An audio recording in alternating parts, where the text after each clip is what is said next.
સુરેન્દ્રનગર જિલ્લામાં મેઘરાજા છેલ્લા સતત 24 કલાકથી મુસળધાર રીતે મન મૂકીને વરસી રહ્યા છે.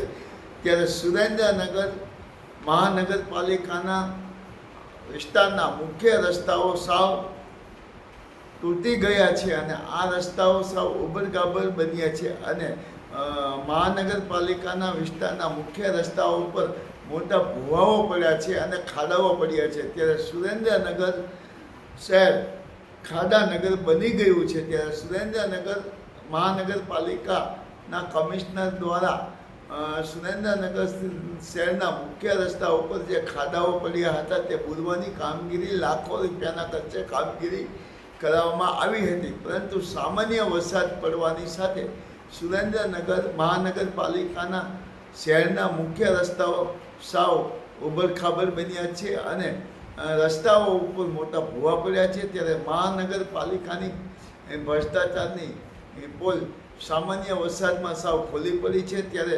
સુરેન્દ્રનગર મહાનગરપાલિકાના કમિશનર સુરેન્દ્રનગર શહેરમાં મુખ્ય રસ્તા પર પડેલા ખાડા વ્યવસ્થિત બુરાવે અને સારી કામગીરી કરાવે તેવી લોકોની માંગ ઉઠવા પામી છે. ત્યારે સુરેન્દ્રનગર શહેરના મુખ્ય તમામ રસ્તાઓ સાવ ઉબડખાબડ બની ગયા છે અને રસ્તાઓ ઉપર મોટા ભૂવાઓ પણ પડ્યા છે.